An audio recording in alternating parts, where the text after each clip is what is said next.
Troy Galloway is a construction manager and consultant, commercial and residential builder, and a certified inspector for all commercial and residential buildings. And now, here is About the House with Troy Galloway.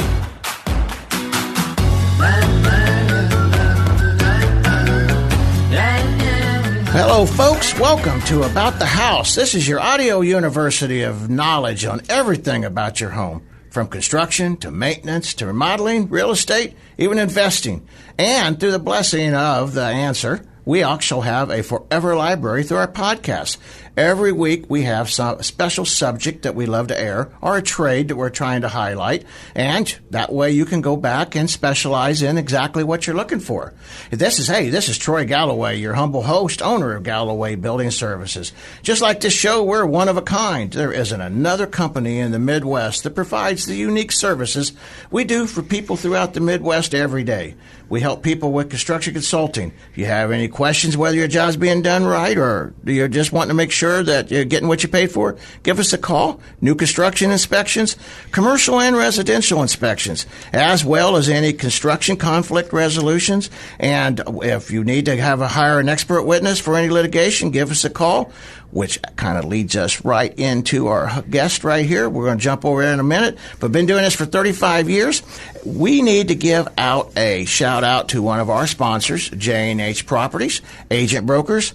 They're large enough to handle all your home and buying needs, and yet small enough to be sensitive, always being there when you call.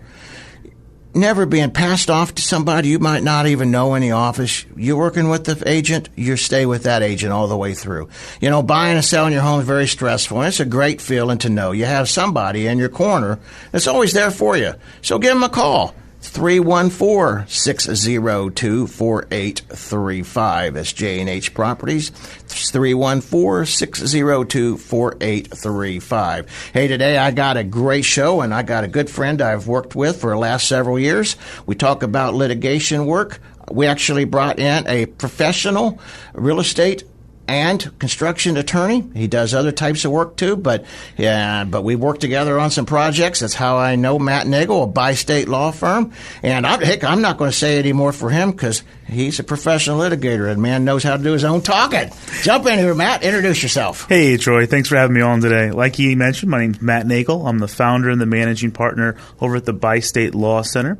We focus on a couple of areas of business, specifically business law, real estate law. We also do personal injury and workers' compensation. But at the end of the day, we're all trial attorneys. So we go to court, we fight on behalf of our clients. A lot of our business clients don't want to be there, so we do our very best to keep them out of the courtroom. But when things hit the fan, sometimes you got to go to court and take care of business, and that's what we're for. I bet in today's world you get called quite a bit, don't you? We do. So our business, we work for consumers, contractors, construction companies, real estate agents, really anybody involved in selling, buying, creating, building, maintaining, or repairing a home. We get involved in lots of different types of disputes. And people are often unhappy because that's their home, that's their castle, and they want things to go perfect. And sometimes they don't. Yeah, well, the world's just not perfectly round, no matter how much we try. So I got a question that our producer here, he jumped right in here and gave us. So we're going to jump on his first because we got to take good care of Joey here. Absolutely. So he asked about easement rights. So can you share with us, first, I know some people don't quite understand exactly what an easement is, but also their rights or if they have any rights. Sure. So an easement is a very fancy legal way to say that someone has the ability and the legal authority to enter across your property. So you own the land, but somebody else can use it or cross it for a variety of purposes. So the most basic one that most people don't even think about is the utility companies. The power company, water company, gas company, they all have an easement to enter into your land. They permanently have wires or cables or pipes that usually run underground to enter your house. Now, we like those things there so we can get those utilities to service our homes, but it's your property. They own the pipes. They have a legal right to be there through an easement. What about, because we're doing a lot of infills now, where people are building and on a piece of property, they're subdividing it, but then they get caught with not being able to even enter their property. Tell the folks out there what it is they should be looking for in a contract regarding this, or wording or something. Sure. And just to give, I guess, a preface here, I'm licensed in Missouri and Illinois, so I can only really give you specific advice in those two states. But easements are a very well-settled area of law that are pretty much the same from state to state. So every person has a legal right to use and enjoy their own property. So there's nothing that anybody can do to stop you from doing that. I'm going to put a big asterisk there and say Uncle Sam has got lots of exceptions to that. But generally speaking, if you are landlocked, that you cannot get to your property, there's no road, there's no driveway, you have an easement right to cross over someone's land to get to yours. And usually the fight begins over, well, whose land and how do I get there? So is that something that you recommend, and when you're drawing up the contract or before you even start building, that you would have this all taken care of? Absolutely. You do not want to start breaking ground on a house, an A-frame hunting lodge or swimming pool, anything like that, unless you have some plan on how to get yourself, your vehicles, your construction materials there. I know, and because I've recommended you to some folks out there over the years who want to be their own general contractor. And I see you smile. I see you smiling. You remember, so that would be some of the things that when you want to be your own general contractor, that would be one of the first things to be looking at. Absolutely. And I always recommend people hire a general contractor or at least hire a consultant. And I know we've referred you on several jobs where somebody wanted to be their own GC but just wanted a wizened eye kind of looking over things. But yeah, you can't really start and or finish a project unless you can drive there. Right. Without somebody calling the cops. Mm-hmm. And so that's where an easement comes in. So easement rights are fairly easy to obtain. Sometimes we do have to go to court and fight about it, but it usually just comes down to what's the shortest distance that I can draw from the main road to my property. And then you then have a right to drive over someone else's land to get there. And usually there's a little bit of negotiation that goes into that, but people are pretty understanding. Do you have to buy that easement, or can it be just given to you? Because I've heard both stories. Both can work. I usually recommend to kind of make things go easy, that you give the person some money or you exchange a certain amount of promise. Like, hey, we're going to build a driveway.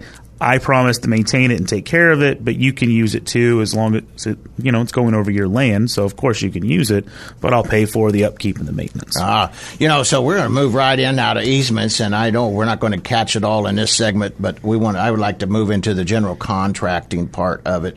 And one of the questions that I've been asked, and I don't really know of course, I'm not an attorney, so I really never try to give any kind of direct answers. But whenever somebody's giving, you write up the contract and they want for a contractor to do some work for you, we'll say, do they have to give you X amount of money or any money to make that contract legal? Because I've been told that if there's no money transpired or past hands, that it's not even a contract. Is that right?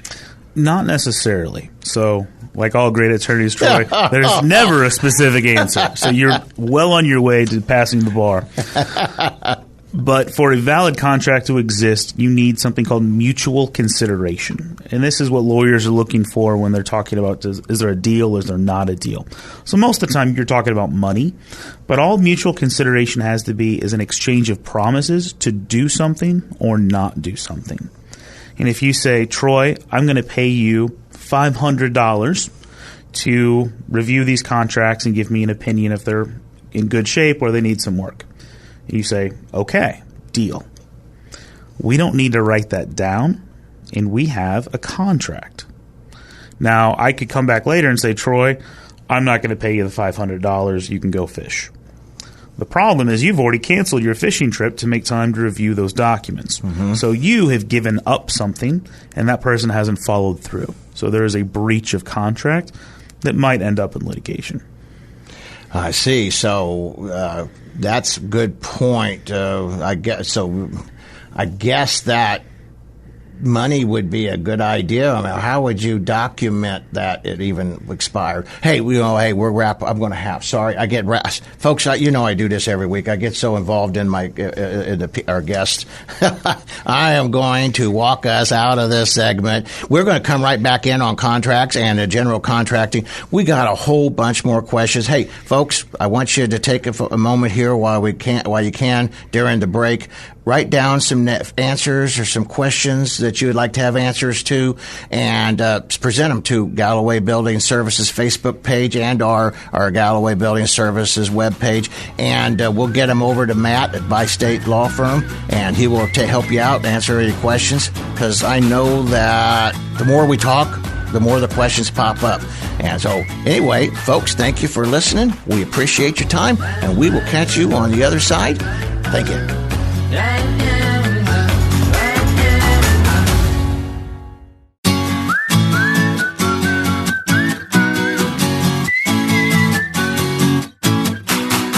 Troy Galloway is a construction manager and consultant, commercial and residential builder, and a certified inspector for all commercial and residential buildings. And now, here is About the House with Troy Galloway. Welcome back, folks, to About the House. This is your humble host, Troy Galloway, owner of Galloway Building Services. We are your certified construction inspection company and construction consulting. We have a great guest here with us today, Matt Nagel of Bi-State Law Firm. And he's telling us and helping us guide us through the crazy maze of the legalities of contracts. Right now, we just left the last segment, and we're at the place that we're talking about you want to be your own general contractor. I know a lot of the people that flip houses are people that just want to save some money, want to do this, and you want to make sure that you got everything taken care of. So that's why we got Matt here to help us out. So Matt, help us out. Talk to us a little bit again, if you would, please. So we got, you want to be your own GC. And so tell us what the folks should be looking for in their contract and how to ensure it's there. Sure. So you want something in writing. There's really no question about that, because anytime there's a disagreement, you go back and say, all right, show me the piece of paper. Where was it written down? And as an attorney, the first things that I look for, and it's amazing how many times they're not in these contracts, who is going to do something, specifically, what are they going to do, when are they going to do it by, how much are they getting paid, and when do they get paid? And if you have those 5 things, you have a pretty good contract. There are some specific details here and there that can change and shape the relationship, but those are really the big points. And if those aren't in a document, you don't have a very good contract. And this is something that runs from an individual homeowner hiring contractors all the way up to major construction companies. So we're working on a project right now for a pretty big house flipper. And we were reviewing a contract they had hired an electrician on. And we know they're an electrician, but nowhere in the contract does it actually say what they're going to do. It has deadlines and milestones, but the milestones don't have any specifics of you're going to run wire, you're going to install breakers. Literally, it just says you will have 20% of the job done by July 1st. Well, what does that look like? And these are kind of common sense questions that are very easy to overlook that end up in big legal fights later. So, and that makes good sense. And honestly, I could see where people don't think about that. You know, they think automatically they would think that it's going to be done to code. But they don't even have to do it to code, do they? I mean, if they don't state it, do they? Not necessarily. So some professions have professional codes of ethics and conduct. There are building codes here in St. Louis County and St. Charles County, Jefferson County, St. Louis City. But if you ask them to do something out of code, there's a lot of contractors that will. Or if you don't specify that you want something to meet all of the code requirements, they're going to do it the fastest, cheapest, easiest way so they can check the box and get done with the job. Is that legal? Nobody's going to jail for it, Troy. When we come back and look at the problem later, you can file a lawsuit, try to get some of your money back. But at that point, if we're talking about electricians, your drywall's been ripped out, you haven't passed the inspection, you haven't got an occupancy permit, you're weeks or months behind schedule, that electrician may not return your phone calls either. Yes, and so, and if they have an LLC or something, they just shut the doors down and open up under a new name. Is that, we hear about that. Is that something that's even legal to do that? It's not, again, illegal. No one's going to go to jail for it. It's not a great business practice. It's a great way to ruin a reputation, but that doesn't get your electrical fixed or your drywall back installed. That's another thing that I highly recommend to individual homeowners or even newer GCs. So when you hire these subs, you better get a copy of their insurance.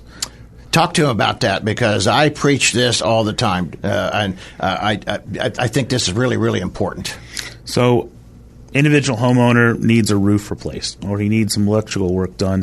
He hears an ad on the radio, he sees an ad on TV, he hires a guy. Guy comes out, gives him a quote, they sign a quick one-page contract, and they're supposed to start on Tuesday. Well, if the guy screws up, something horrible happens, he might just close the doors, walk away, and never be heard from again.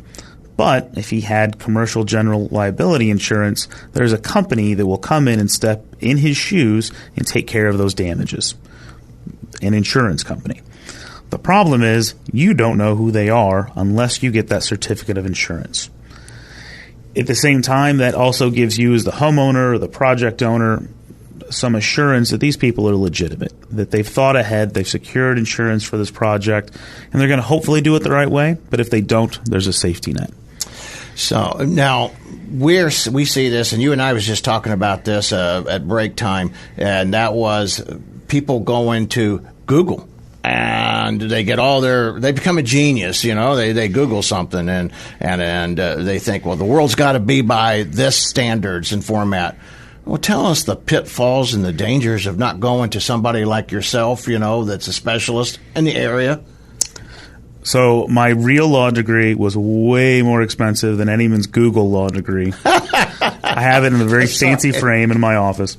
But I have every single day, I'll talk to potential clients or people with questions, and that comes up. Well, I Googled this. Okay, great. So Google is dangerous because it has so much information. Some of it's right, some of it's wrong, but most of it just isn't applicable to your situation. In Overbreak, I was telling you a story. We have a client, he's been a client for a while, and he had just Googled a contract, and it ended up being based on Canadian law, and he had an employee sign it. And, as we sit here, I don't know if Canadian law can apply or doesn't apply. I'd have to go do some work. And what that translates to that client, he's got to pay me some money to try to fix the problems that he made because he Googled something. And I'm sure in Ontario that'd be a great employment contract. But in St. Louis, Missouri, I don't know. That's why I preach when I send these folks to you. I say you did that, and I give these classes at college.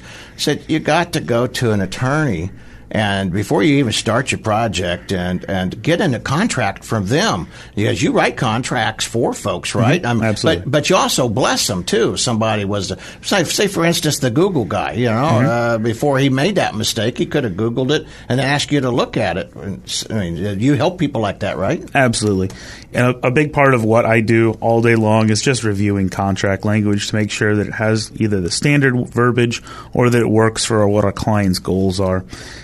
It is way cheaper, Troy, to hire a lawyer for 15 minutes of his time, maybe even an hour of his time, than try to go to court and fight about whether Ontario law applies to a St. Louis employment agreement. Yeah, sometimes, people, you think you're saving $1 and you're actually costing a heck of a lot more money. It is an old adage, but doing it right the first time is always the cheapest way. Boy, there's no doubt. And how many times we see this. So we'll stay with the GC for a little bit here. So one of the other things I talk to people about, and I want you to help expand on this, is lien waivers, mechanic liens, and if we run out of time, we'll finish up on the next segment, because I think this is really important. What the heck? Tell folks what they mean. Sure. So when a professional comes out and puts his hands on your house to fix the roof, put in drywall, run electrical, whatever that work might be on your house, he needs to get paid.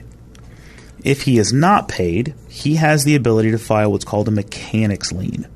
So all that means is that he has a claim against your house for the value of the work and materials that he put into it, right? He can't go in and rip the cupboards out or rip up the concrete, but he deserves to get the money for the work that he did putting those in. So in the future, if you refinance the house, you sell the house, essentially you try to get any kind of loan against the house, that mechanic's lien is going to stop the homeowner from taking those actions.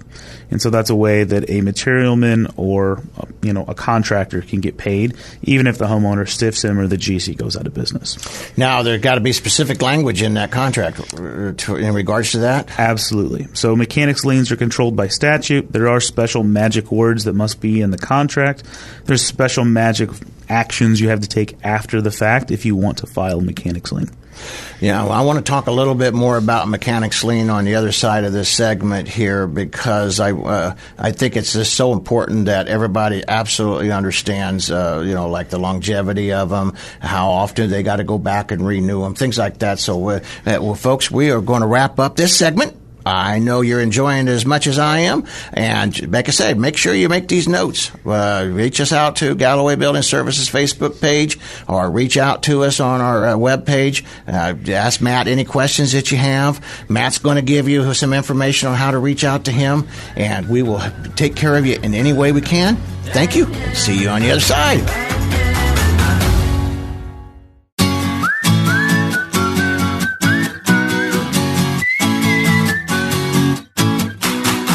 Troy Galloway is a construction manager and consultant, commercial and residential builder, and a certified inspector for all commercial and residential buildings. And now, here is About the House with Troy Galloway.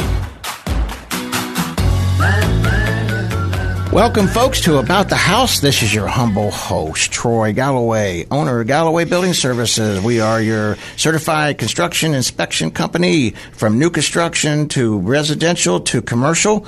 You have any construction issues or problems? Give us a call. We're here to help you. And hey, before we move on here, I want to give a shout out to one of our sponsors. He's a new sponsor with the show. I'm really tickled to have him. Jacob Abraham, Classic Flooring Solutions. Actually, he did a show with us a few weeks ago. Got him on a podcast, so go check him out. He take care of all your hardwood and in your flooring needs. Great contact to know. But we are moving back over here with my good friend Matt Nagel, owner of By State Law Firm. And Matt's also worked not only just in Missouri, but and in Illinois. So this is even better for getting more information as possible. We're in the middle of talking about right now lien waivers and such. So I wanted to ask, if somebody does put a lien on the property.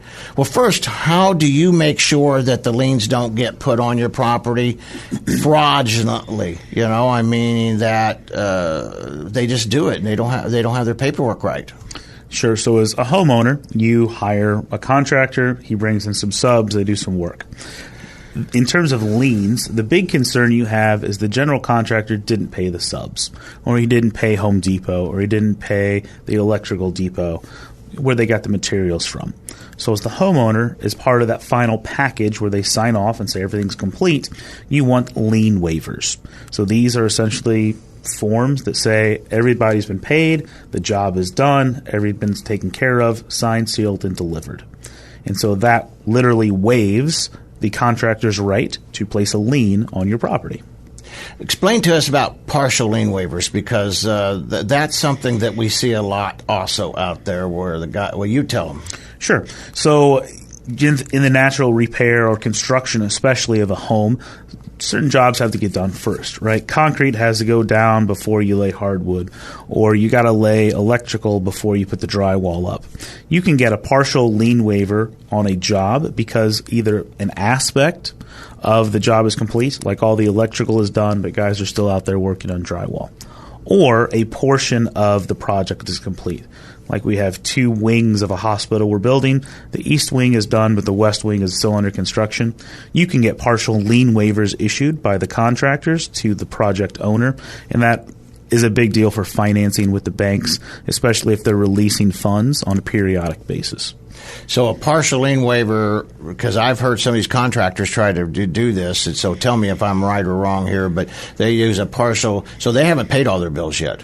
And they bring a partial lien waiver in and said, yes, I have not paid everybody, but this is guarantee you're not going to be held responsible. Is that really right?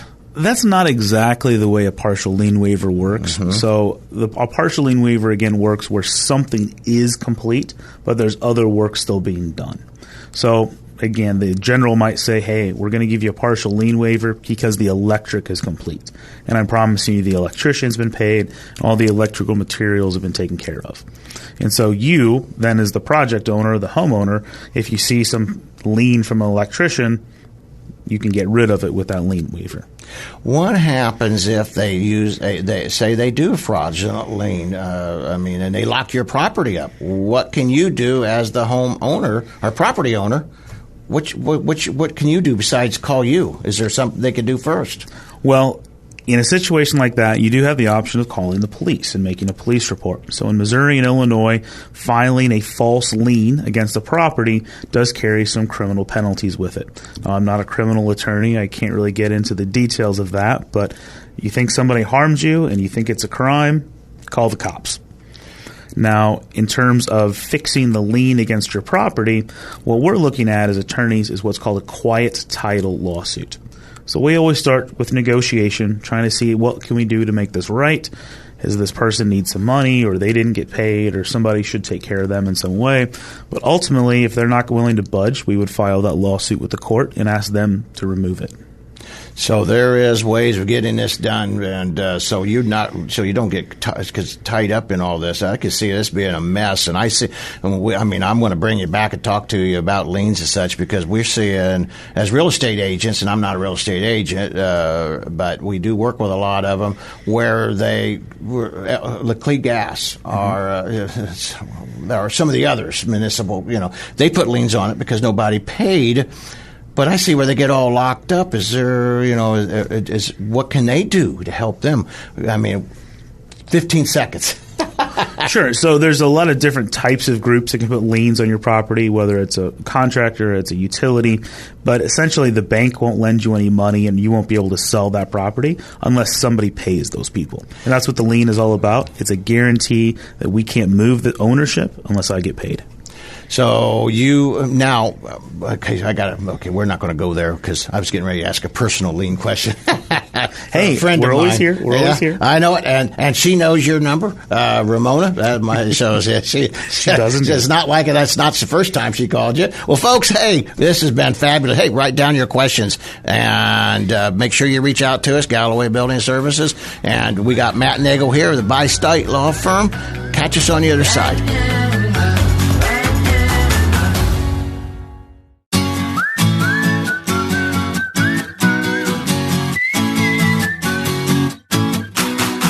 Troy Galloway is a construction manager and consultant, commercial and residential builder, and a certified inspector for all commercial and residential buildings. And now, here is About the House with Troy Galloway. Welcome, folks, to About the House. This is your humble host, Troy Galloway, owner of Galloway Building Services, and we have an awesome guest here, Matt Nagel of the Bi-State Law Firm, and we are talking about legalese and the subject that most of us really don't want to wander into too much because it is massively confusing. And that's what we're hoping for today as Matt kind of guide us through the pitfalls and the minefields of it. So we've been talking about liens, and we're going to jump right over here because most people are not their own general contractor. They hire contractors. So Matt, tell us out here, what should we be looking for in these contracts that's going to protect us, the consumer? Number one, read it. It's amazing how many people don't read the contracts that they sign. Well, that's a fact. And it's simple and it seems silly, but 9 times out of 10 people just sign because they want the job to get started right away. And there might be something in there that they're not happy about. So you're so right. And I know of a project right now, a $20 million project that they I know that they didn't understand what the language. I don't even think they even read it, because when the questions are asked, what's going on, they don't know. So what happens, so you get into something like a new home, for instance, and there's some words in there that you don't understand or something. Do you ask the contractor to explain it to you, or do you just wait and take it to an attorney? What would you advise, on something like this? Because we're not trying to add more cost to it.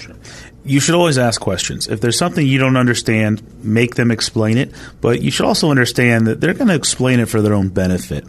And so you're always welcome to take it to an attorney. And in most construction contracts, there's a clause in there that specifically says that you had the opportunity to talk to an attorney, and you either did so or you chose not to of your own volition. There's also, that's like good yourself, info. Professional contract inspectors. That's somebody who's been in the industry for a long time. They have a lot of knowledge, and they're willing to review those documents. They're willing to review the project as a whole and tell you what they think. And I know that you've worked in that industry as well and helped a lot of people with it. Well, and I have, but still, when we get into some of these, I still kick it back to the attorney. At least, maybe I don't ask them to review the whole contract because we understand. But if there's specific issues in it, I definitely don't want to play. I don't play an attorney on TV, and I don't do it on real life. And as soon as we think we know what we're doing, that's when we get bit. Absolutely. And Troy, again, I think that's the value of working with a professional like yourself, that you have connections. And I know you've worked on jobs. You've picked up the phone. You called me on my cell and said, "Hey, Matt, it says this. What do you think?" I don't charge the client for that. I just tell you what I think, or I explain what it is. It might have a strange force majeure clause. It might have an arbitration clause. You might be litigated in Idaho, and you didn't think about that when you signed the contract. So there are important words in there that a lot of people just fluff off as boilerplate. But the boilerplate can have a big impact, and having the right professional on your team looking over your shoulder helps a lot. And you're talking about that. I've seen where when some of these contracts, they literally, I don't know if they got it off Google or not themselves, some of these contractors, because they say things that just literally don't make any sense. So I think that's when I kick it back over to the attorney, and like yourself, and say, hey, what do you think about this? And but now, what other things besides reading your contract is we should be looking for? So within the contract itself, you're looking for who's going to do what are they specifically doing, when are they going to be done by, when are they getting paid, and then how do they get paid? So, good. I'm glad you talk about the time schedule, because this is a big one here. We hear about it all the time. So if the guys say they're going to get the job done in X amount of time, or the folks or the company, what happens if they don't? And can you, when you're designing the contract or putting it together, can you put time limitations on them legally? Absolutely. So anything can go in that contract that you want within certain constraints. And so we've put contracts together where time was of the absolute essence. We had somebody who was flipping a house, or a wholesaler who needed repairs done within a certain window. And if they are outside of that milestone, we actually will back money out of the contract. So the contractor is losing money by missing deadlines. I'm really tickled you said that, because I've been telling folks that for a long time, but I wasn't for sure. Well, this is the first time I'd had actually legal advice on that myself. But I've always did it because I think that keeps these people. We don't want them robbing Peter to pay Paul, which that's another subject. Yeah, and that is an entirely another ball of wax, but we see a lot in the contracting trades. But if someone promises they're going to have a project done by August 1st, well, you're counting on them being done August 1st, so you can use it, enjoy it, sell it, whatever you want to do with it. If they miss that deadline, they're hurting you in some way, so they should pay for it. And, of course, they can always, and I recommend that too, and you tell them, you said you could put anything in the contract. They could put the stipulation, say, okay, if we have any kind of issues with material or labor or whatnot, and that's how you've drawn up our contracts before. Absolutely. And sometimes there's going to be delays the contractors can't affect. Weather, material availability, things like that. So you, again, build those delays into the contract, but there's got to be notice provided to the homeowner. Ah, okay, notice. So they just can't use it at the last minute and say, whoops. Well, hopefully they're not. Write it up. Well, we see it every day and on the Channel 2 news and such where these people pull this stuff. So, it's a crazy world out there. Well, folks, thank you for listening to this segment here with Matt Nagel of the Bi-State Law Firm. We are going to wrap up this segment, and we will be right back with you. Make sure you get that pen and paper out and you're writing down them questions. Reach out to us, Galloway Building Services, Facebook, and our webpage. Thank you.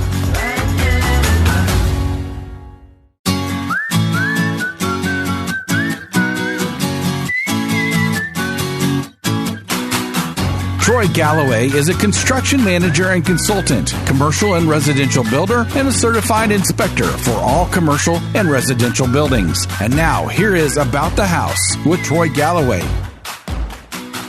Welcome, folks, to About the House. This is your humble host, Troy Galloway, owner of Galloway Building Services. We are your certified construction consulting company, and I'm sorry I'm giggling. We had a great break here with Matt Nagel of Bi-State Law Firm. Hey, Matt, tell us, we're wrapping this show up here, but I want folks to be able to know more about you and how to find you, and because I highly recommend you, not just on the show, but all the time.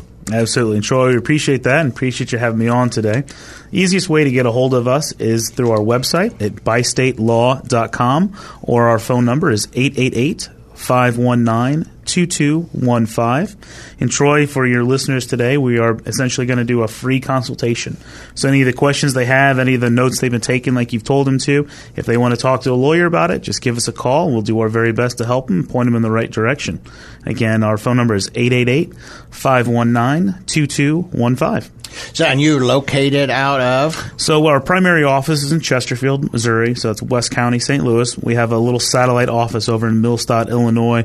We usually just work there. We don't meet any clients there. But we'll usually come to you. So if you have a problem, you have a question, we want to see what's going on. We understand a lot of people can't get out to Chesterfield or can't get over to the lawyer's office in the middle of the day.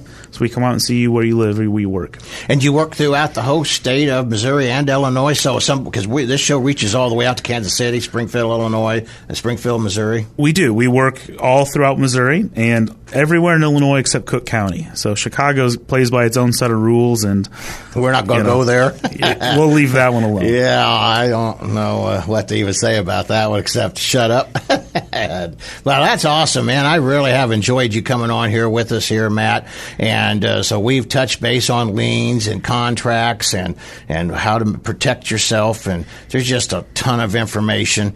Folks, I really want you to make these notes and contact them, because every single job that you get started to do, it is absolutely important that you know what you're doing. And if you don't, this is what these attorneys are for. They're here to make sure that the job rolls smoothly. And I guarantee you, every good contractor, he is going to want you to have this blessed by an attorney.